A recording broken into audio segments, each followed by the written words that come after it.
Let's call the case of People versus Thomas Styron. Please, on behalf of the people. Assistant Public Defender Otatella on behalf of Mr. Thomas Styron, who's to my right. Sergeant Howe. Sir, if you please come forward and be sworn. Take a seat, raise your right hand. Do you solemnly swear to affirm the testimony you're about to give into the truth? Yes, sir. Take your first and last name. All right, you may inquire. Thank you. And preliminarily, Your Honor, for the record. What looked like a routine domestic disturbance call quickly spiraled into a dangerous confrontation. Sergeant Hulk testified that he was responding to a rapid SOS emergency ping connected to a possible rolling domestic incident. At first, there was no suspect in sight, only scattered clues and growing tension. But while searching the area, the officer spotted a suspicious Bic with no visible license plate. That single observation triggered a traffic stop that would later explode into felony charges, courtroom arguments, and a heated debate over fear, force, and control. At the first preliminary exam, the prosecutor at the time put on the record that the people intend to amend the complaint and information to add an added count 4 of felonious assault with the victim being Sergeant Houck, an added count 5 of felony firearm, and an added count 6 of felony firearm. And so 2 counts of felony firearm. Yes. Right. And count 4 of assault with a dangerous weapon with the victim being Sergeant Houck. You said count 4? Yeah. You meant the 4th added? Or sorry. So we have 3 on the complaint, an added count 4 of felonious assault. Count 5 felony firearm, count 6 felony firearm. Okay. Thank you. And then the basis would be count 5 felony firearm would attach to the count 4 felonious assault. Count 6 felony firearm will attach to both count 2 and count 1, the RNO and the fleeing. Yeah. Thank you, Your Honor. All right. Yeah. Sergeant, where are you currently employed? Sure. For how long have you been employed as such?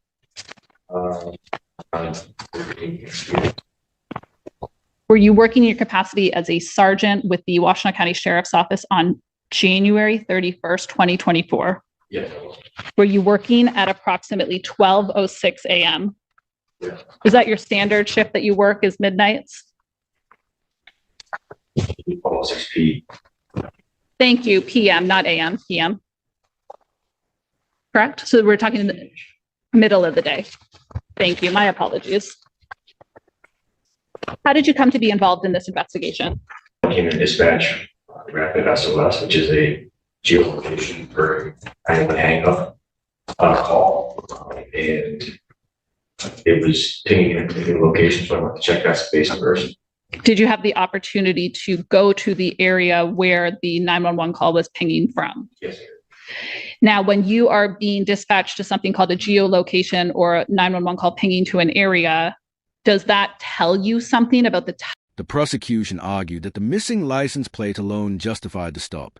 But once the officer activated his emergency lights, things changed instantly. Instead of immediately pulling over, Thomas Styron allegedly continued driving for nearly 20 seconds before turning into a driveway. To the defense, that delay was reasonable. To the prosecution, it was a first sign of resistance. In court, even those few seconds became critical evidence in deciding whether Styron committed fleeing and eluding. Type of area that you're looking for? It generally gives you intersections where it's closest to. Specifically in this case, the intersections you were looking for, and let me ask this question a different way. What's the difference between, what is a rolling domestic? They're in a vehicle. They're moving in a vehicle, and there's a domestic stop taking place while they're in a car, while it's in motion. Thank you. In this particular case, when you were dispatched to this area, were you looking for a rolling domestic? Yes. Why? That was the call minutes. Did you have the opportunity to make it all the way to the area that you were being dispatched to? I did. I checked that area and I couldn't find anybody. What did you do after you did not find anybody at that location? On the dispatch screen, there was a name that I recognized from previous domestics. The female was involved as a victim. That's the name you were familiar with. Yeah. When you are in this moment back in January 2024, and you are familiar with this particular victim, do you have a suspect in mind? I have, after some research, a particular person that I know. This is about him from his cat. Do you know the race of the person that you had in mind as the suspect? Yeah. And what was that race? White male. While you are looking around for somebody related to this ruling domestic, do you come across somebody otherwise? I did, yes. This other person that you come across, where are they? So I did some research on the other corner, Tyler, and called them. So I went to that location first and checked that. On the station there, I was doing some other research on the vehicles that were in the part of the address, and I was asking for all the vehicles that were registered to the particular female victim that I was looking for. So I could go look for those cars that they were out and about. And one of the cars was a Buick with license plate on it. I passed my driver's side door with no license plate. What did you do when you saw that?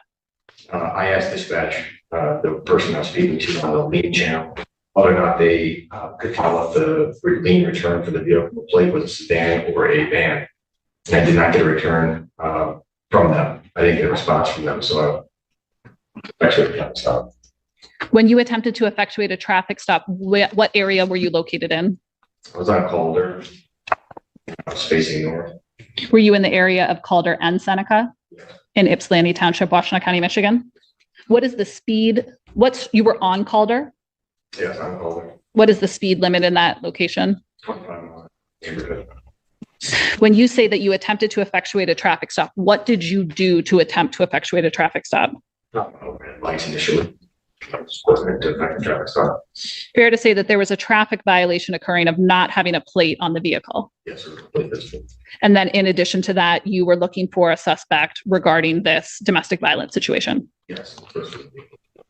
Fast script of current boyfriend. When you say the person in the vehicle, you're referring to the driver? Yes. Thank you.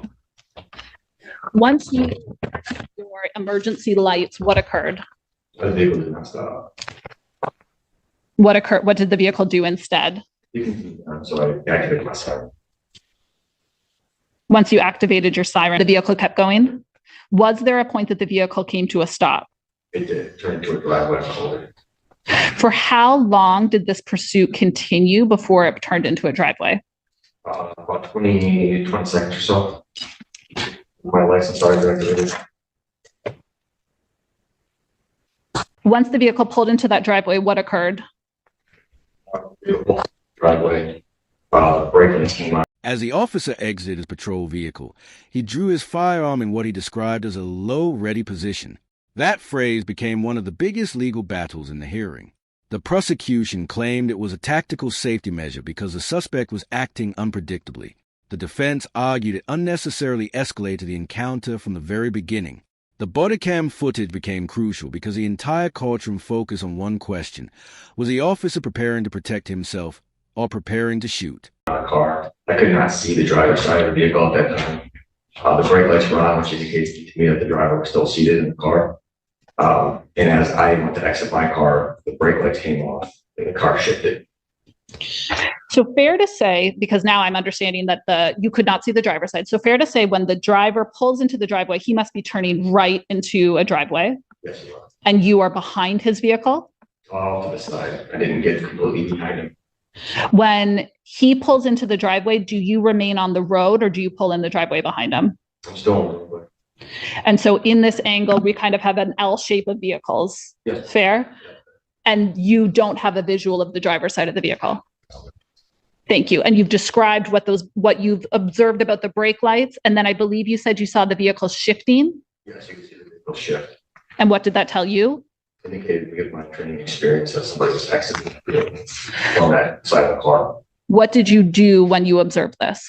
And coupled with the brake lights? Yeah, coupled with that, not being able to see what they were doing, I pulled my firearm and kept it already.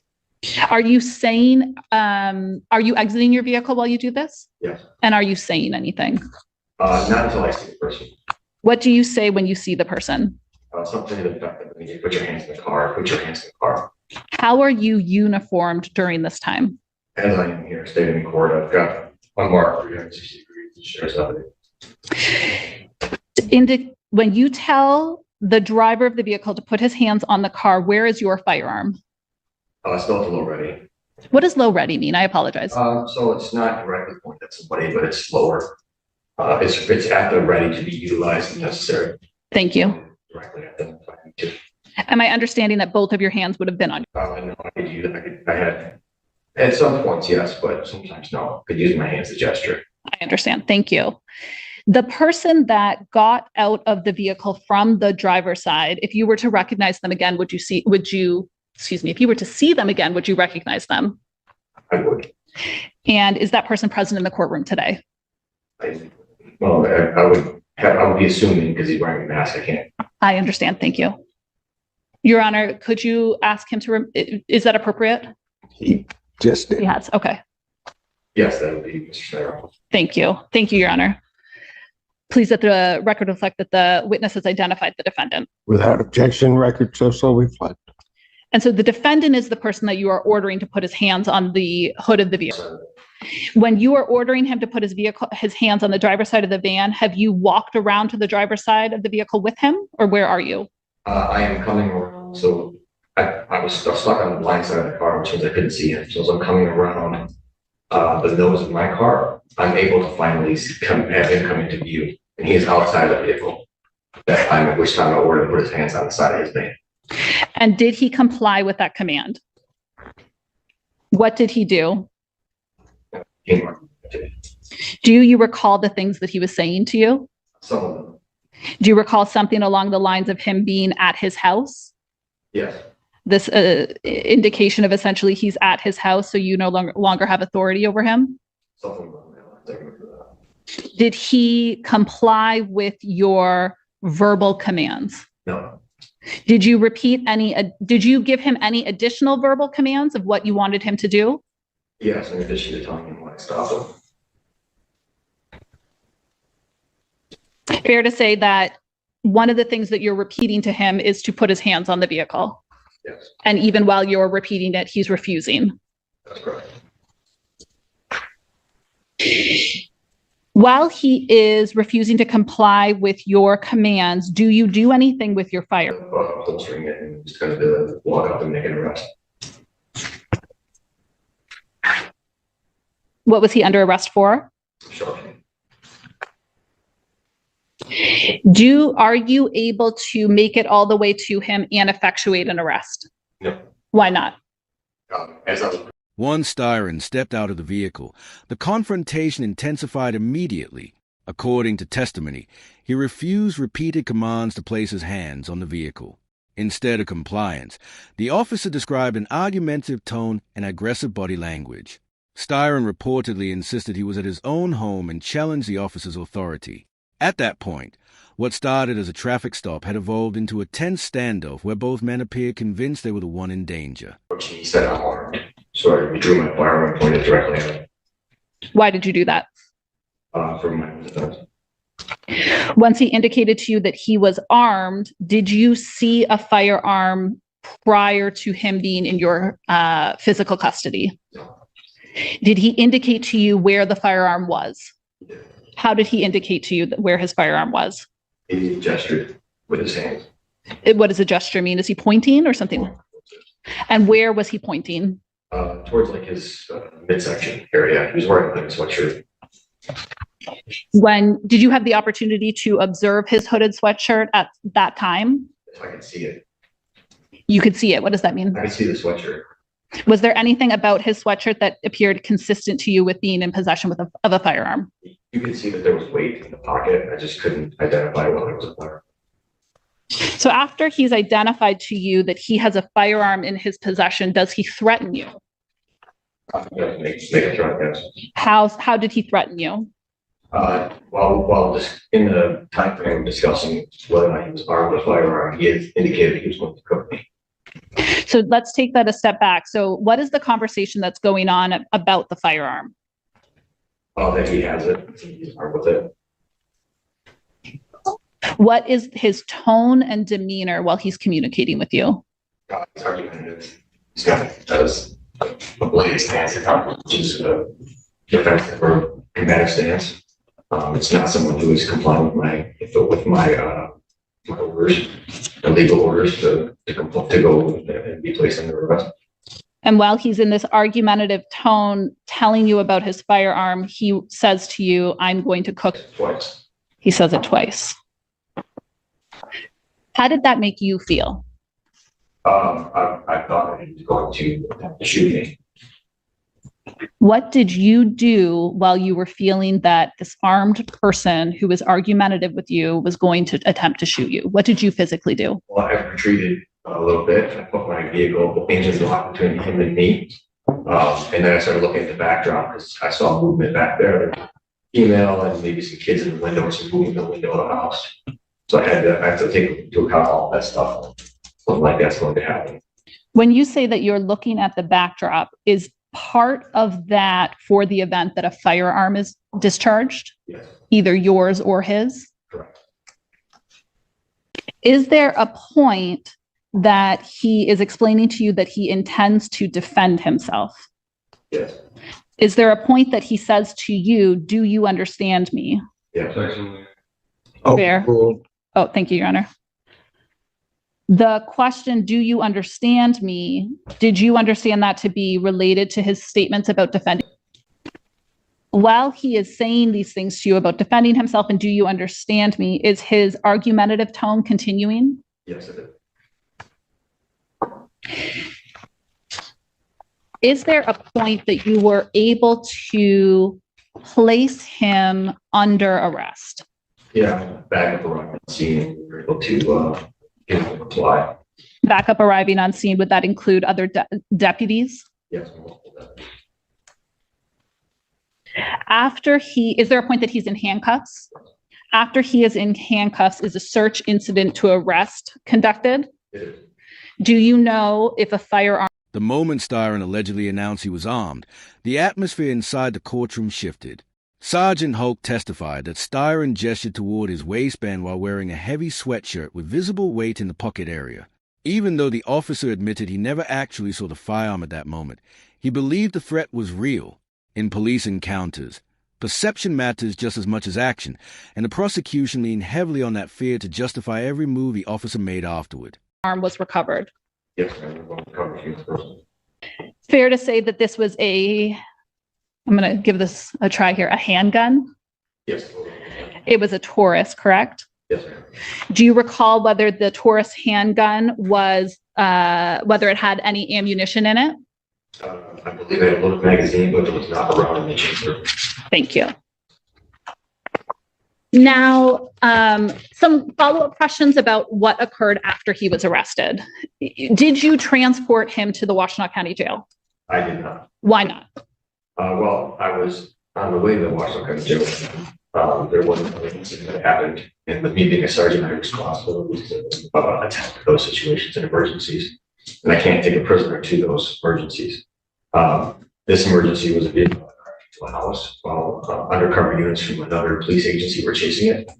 And that drew our resources plus myself. So I had to release independent charges.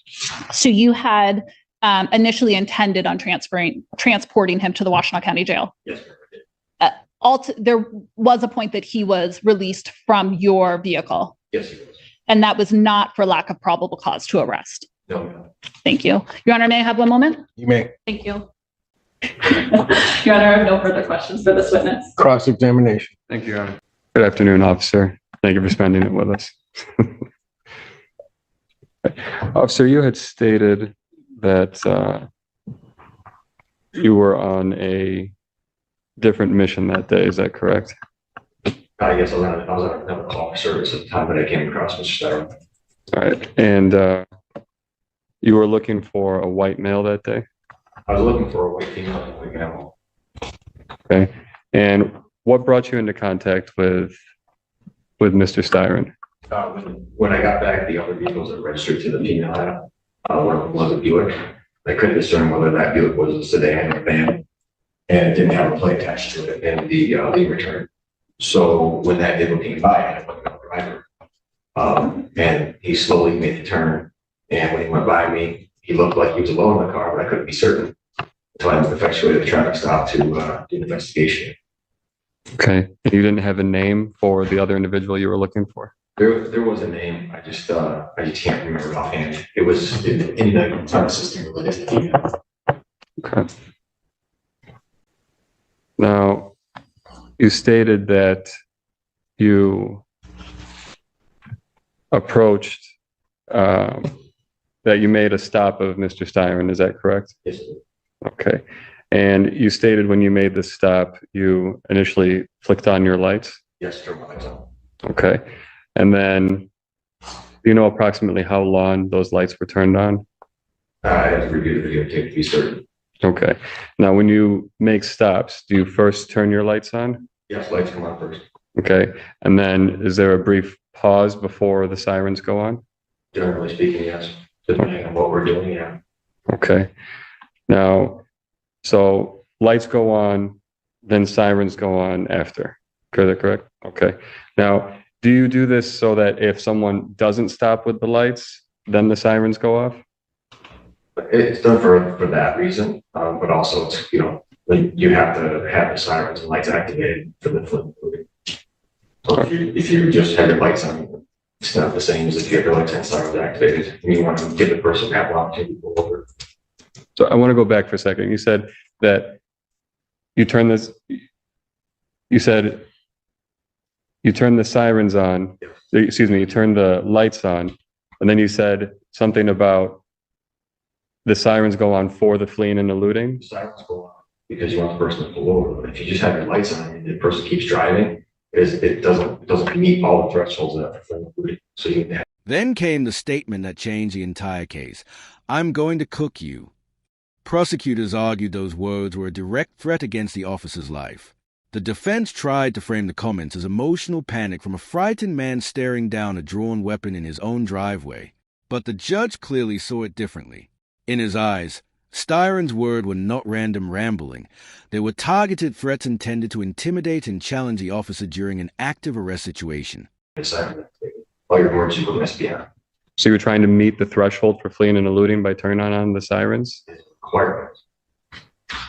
Now, at this point, when we have Mr. Styron pulled over, okay, you state that you come out of the car and you have the pistol at the low and ready.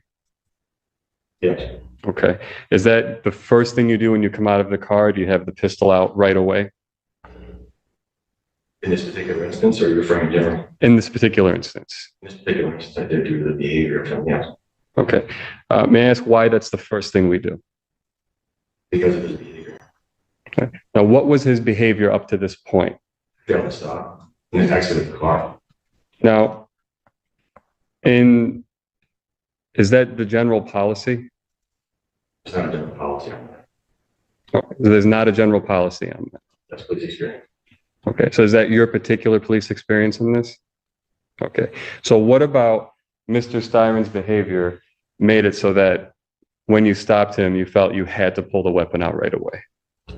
Because he continued to drive, and the sirens came on and continued to drive, and he pulled into a driveway.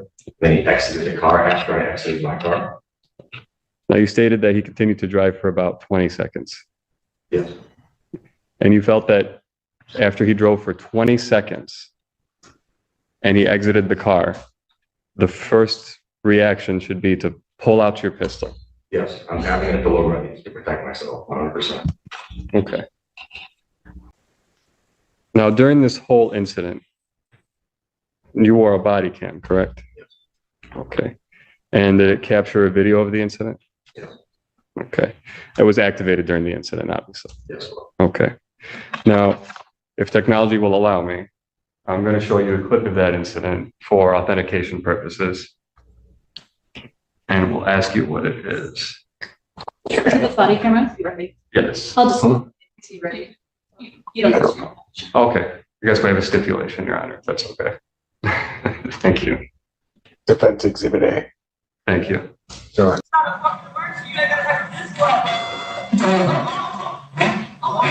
Yeah, okay.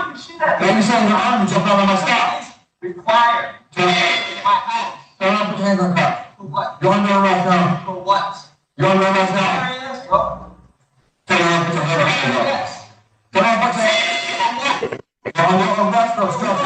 You just rolled down through here, which is the violation of the law, and you put your hand down your traffic stop. Can't do that.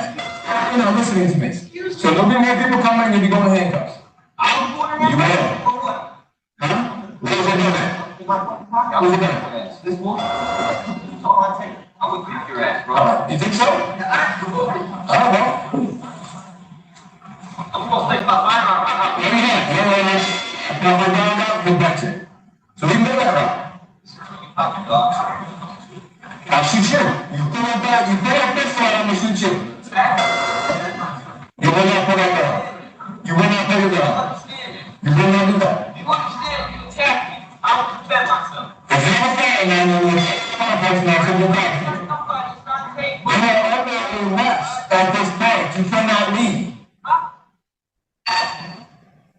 67. He's a gas in his firearm. And there's that in his vehicle. I feel like a bad man.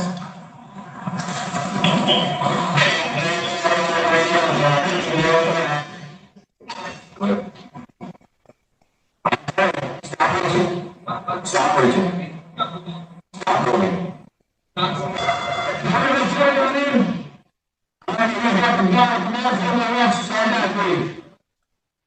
Yeah, obstructing against something. If you're out of the way, you're driving down Russell's Street, I can stop you, I can talk to you. You violate the law. Yes, you will. You told me. For the record, sorry to interrupt here. And I'm going by the time marker on the Axon body camera. Defense started playing at 12:05 and 18 seconds, and we're now stopped at 12:08 and 36 seconds. Thank you. So,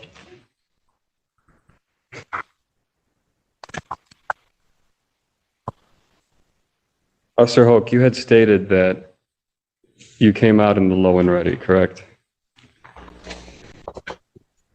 I'm sorry, I didn't hear. Yes. Yes, I apologize. And Officer Hoke, you had stated that the pistol was not pointed at Mr. Styron before he informed you that he was armed. Is that correct? Ready. It's in his direction, but I hadn't leveled it completely at him yet. You see my level at him when I brought it completely up. The little ready, it's resting right here. It's resting right here. So it's not directly pointed at him, but it is pointing in his direction. There's a difference between low ready and pointing directly at him. So, Officer, do you believe that this was a de-escalation tactic? This is me telling him exactly what he needs to do. So yes, this is a de-escalation tactic. So at any point, did Mr. Styron point a weapon at you? No. Okay. One of the most haunting parts of the hearing was realizing both men claimed they feared for their lives. The officer testified he believed Styron might shoot him at any moment. Meanwhile, the defense insisted Styron himself was terrified after seeing the gun drawn so early in the stop. That created the central conflict of the case. Who was truly acting in self-defense? In emotionally charged encounters like this, fear can drive every decision, but the law does not always protect both sides equally. So at any point, did you actually see a firearm on Mr. Styron? No, sir. Okay. Officer, when you were giving these commands to Mr. Styron, your pistol was out the entire time, wasn't it? Yes. Okay. From the onset of the stop throughout the entire incident, your pistol was out, was it not? I believe there was a mark there where I either holstered or was almost holstered before I to make contact with him before he was armed. I can't remember if one closed in the holster or down my side, get ready, one of the holster before I made contact with him to make explosive arrest. When he said he was armed, I backed up and put one that got him. Officer, isn't it possible that your pistol being out could have impacted his ability to follow these commands? No. I have no further questions, Your Honor. Yes. You indicated in one of your answers something about lights being on, and you use a siren because you want to give somebody every opportunity to stop. Yes, they needed to pull over. Yeah. Fair to say that that is what you did here. First, you attempted to use your lights. He didn't stop. Yes? And then you turned to your sirens as well to try to get him to stop. Yes. You didn't want to have a situation where he claimed he didn't see your lights. Right. Thank you. Pointing the gun at him. You're a sergeant, correct? Yes. Fair to say you have extensive training and experience on police officer safety. Yes. You are not required to wait until a defendant has you at gunpoint before you draw your weapon, correct? That's correct. And you are not required to wait until a defendant has fired at you, risking your life, until you point your gun at him, correct? Correct. Thank you. I have no further questions. Anything else? Just one further, Your Honor. Regarding the cook you. Okay. Now, we hear Mr. Styron say, "I'm going to cook you," correct? Yes, sir. Okay. Does Mr. Styron go on further to say what "I'm going to cook you" means? Yes, it did. What did he say? When I asked him to clarify about the statement while we were having dialogue, and he said that he cooked me like exactly religiously, something to do with suing me. It was no problem suing me. Thank you. No further questions. Okay. Thank you. Keep Just to going be back. clear, we listened to the recording of that while we watched your body camera, right? Yes. To be fair, what he says is, "I'm going to cook your..." Your weapon is pointed downward. Yes. Is that correct? Yes, sir. And there is a clear point on the video after he tells you or informs you that he's armed, that you then bring it basically to the ready. Yes. Yes, sir. All right. Thank you. Anything else from either side? Nothing for the people. Thank you. Nothing further from defense. Thank you. Sergeant, thank you. Yes, sir. Your Honor, the people have no additional witnesses. Any witnesses for the defense? No witnesses from defense. Thank you kindly, Your Honor. Motion. Thank you, Your Honor. At this time, the people would motion to bind over on an amended information that added count 4 felonious assault, added count 5 felony firearm, added count 6 felony firearm. Thank you. Your Honor, defense would move to dismiss the felonious assault. There was no indication that a weapon was pointed at the officer at any time. There was no imminent threat of a weapon being pointed at the officer. Leave the requirements. There was no imminent threat. Say that last part again. There was no imminent threat of a weapon being pointed at the officer. Okay, go ahead. We would move that be dismissed, Your Honor, as to believe that with the weapon being, with the officer's pistol, I want to phrase it, with the officer's pistol being present from the beginning of the stop to the entire incident throughout, my client, Mr. Styron, wasn't able to function properly in obeying the lawful commands. He was placed in a state of fear. So you're saying the sergeant's command to put your hands on... When the defense argued that the officer's drawn weapon prevented Styron from complying calmly, Judge Simpson immediately challenged the logic. The judge openly stated he believed the sergeant showed remarkable restraint under the circumstances. At one point, he even remarked that he personally might not have had the same discipline in place in that situation. That moment revealed exactly where the court was leaning. The judge appeared far more persuaded by the officer's fear and training than by the defense's argument about escalation. On the vehicle, he couldn't follow because the officer's weapon was drawn? That almost seems counterintuitive to me. Your Honor, the situation was escalated to a point that it didn't need to be at, Judge. It was an unreasonable use of force at that point. Okay. I'm going to vehemently disagree with you.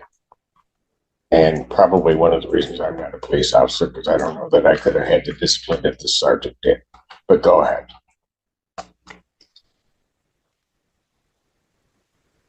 And with those two counts, Your Honor, the fleeing in the building, there was only 20 seconds of, let's see, at 23:50 in the video, the sirens go off. Excuse me, the lights turn on at 23:20, the sirens going off at 23:50. If he didn't see the lights, for those 30 seconds. There's only 20 seconds of actual siren time. And I believe that is an adequate amount of time for someone to be pulling over, Judge. So if he stopped at that appropriate amount of time, 50 seconds total, Your Honor, would be a reasonable amount of time for someone to pull over. I don't believe there's enough to go on the fleeing and eluding. We would ask that that be dismissed. If those are dismissed, the felony firearms cannot follow. So for those reasons, we'd ask not to bind over. Thank you, Your Honor. Thank you, Your Honor. So this is a situation where people don't understand that when the police stop you and the police are effectuating an arrest, it's not a mutual argument. You don't get to fight with the police. You don't get to pull your gun out. You are under arrest, and this sergeant is in control. And when Mr. Styron refused to turn over control to the sergeant, he committed felonies. So first, to say that 50 seconds is a reasonable amount of time, I mean, to pull over a vehicle, it takes seconds to pull over a vehicle. We can all, and Your Honor could take certainly judicial notice of your experience as a driver as well, that you can immediately pull over your vehicle, and that is not what happened here. However, if Mr. Styron had What do you mean, that I've been pulled over? No, just that No, people no, genuinely, no. yeah, you probably pulled a vehicle over at some point somewhere, with unrelated to the police. But Mr. Styron doesn't get out of his vehicle and say, "Oh my goodness, I'm so sorry, I didn't see your lights." He proceeds to argue with the police officer as if he has any leverage in this equal argument, which it's not. It's an arrest. Officer caused fear in Mr. Styron. Frankly, I hope that he did, because I hope that Mr. Styron realized how close he was to being shot given his actions. But what Mr. Styron was able to do was not freeze up in fear, not cry, not be so scared of the officer, but instead say, "I'm going to cook your ass, bro." Yell at the officer about how he is at his house. Yell at the officer about how he's not going to be put in cuffs. That's not somebody who's just frozen in fear. That's somebody that doesn't understand what the law is and doesn't understand that this sergeant is the person that was actually in control. Thank you, Your Honor. Thank you. Judge Kelly, anything else? Nothing further, Your Honor. I would emphasize on the felonious assault, though, there was no weapon pointed at the officer at this But time. to The have- officer was in control of the situation, Your Honor. But hold it, to have, your argument is that the weapon would have had to have been drawn or displayed to have the felonious assault? Your Honor, the officer was in control of the situation. He had his weapon drawn, and Mr. Styron he's a CPL holder in this situation, Judge. All right, that's He fine. told him he had the gun on him. Arguably, yes. But it's at the very least, Judge, the felonious assault, I would be pushing a little harder on that one because the weapon was not drawn or pointed. That's what I'm trying to figure out. You're indicating that the weapon would have to be drawn to have a felonious assault. When, if there were no weapon, but he threatened the officer and the officer had reason to believe that he could do that, then that would clearly, wouldn't you agree, be an assault? I think there's an indication in this particular instance that he was in a position to do that, Your Honor. In this particular instance, the officer has control of everything that's going on. I think this is more of a situation of my client is in fear of what's happening and is rambling. The courtroom carefully reviewed bodycam footage frame by frame. Prosecutors argued the video showed clear resistance, verbal hostility, and threatening behavior. The defense focused on the officer's weapon remaining visible throughout nearly the entire encounter. But the judge ultimately concluded that the footage supported the prosecution's narrative more strongly. He emphasized that Styron had multiple opportunities to comply and instead chose confrontation, which strengthened the felony assault and resisting charges. Words and just spewing things. Oh, no. He's not rambling. He is directing words at the sergeant in hopes of having a certain result happen. That's what he's doing. This isn't just some wild rambling on his part. Go ahead with your argument. I'm sorry, I didn't mean to. I know, I let it rest, Your Honor. In this case, with regard to the fleeing and eluding third degree, defense's argument of the timeline, I think what one needs to really pay attention to in the body cam footage is to figure it out. Because if you just say 20 seconds or 50 seconds, maybe that doesn't seem like a long time, depending on the speed at which you're traveling. If you just watch the vehicles or the houses that go past in the back of the video, you can see that Mr. Styron traveled quite a ways, and certainly could have pulled over within that time frame. It isn't like he just went 2 houses down. He is behind him for a long time, and Mr. Styron doesn't pull over. I think certainly that gives the court basis to find over on count 1. With regard to the police officer resisting and obstructing, I think the body cam is probably the greatest indication that he resisted and obstructed the officer. The officer told him, he continued to verbally fight with the officer regarding that, and so the people have sustained their burden. Count 3, the driving while license suspended, follows along as misdemeanor. Regarding the felonious assault, court does believe that a felonious assault occurred, which quite frankly is, in my estimation, why the sergeant had his weapon drawn.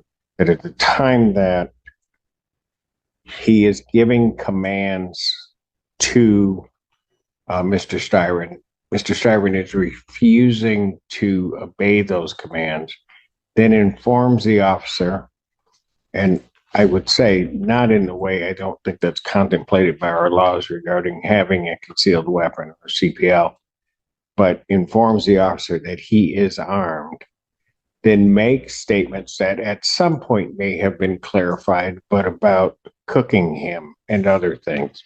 All of those taken into account, this court believes, constitute an assault, because he is, in essence, reasonably making a threat. He has the ability to carry out that threat. The fact that that threat involves the use of a weapon, this court believes, with that analysis, there are other facts and circumstances that play in when you look at the body cam footage. The court believes that in and of itself could constitute a felonious assault in this case, and will bind the defendant over on the requested added count 4. That then, as to count 4, the court having found that, as to count 5, the felony firearm, the people have sustained their burden of that, as there is the firearm present, and also have sustained their burden as to count 6, the felony firearm.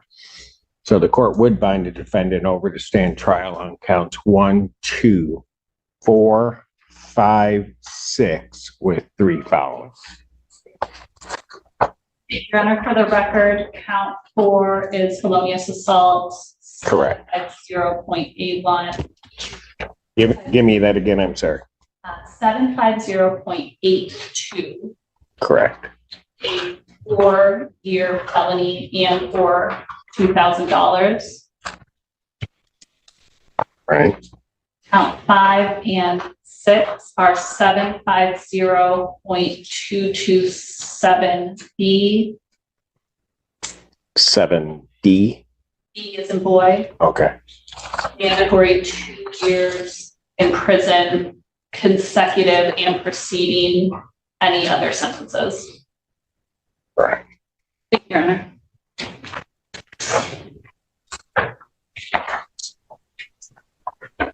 Keller, do you waive presentation of the information? Yes, Your Honor, we would. And waive its reading. And Yes, Your Honor, we would waive the reading. We would stand. defendant having waived formal reading standing mute, the court will enter a not guilty plea as to all 6 charges. Pretrial in this matter will be set for November 18th at 1:30 before Judge Slay Monday. November 18th, 2024, 1:30, Slay Monday. In the end, the court ruled there was enough evidence to bind Thomas Styron over for trial on multiple felony charges, including felonious assault and felony firearm counts. Judge Simpson stated that a combination of threats, refusal to obey commands, and admission of being armed created a reasonable fear that violence could occur. What began as a missing license plate investigation had escalated into a life-changing criminal case. And as the courtroom emptied, one question still lingered over everything. Was it a justified act of officer survival, or a confrontation fueled by fear and escalation on both sides?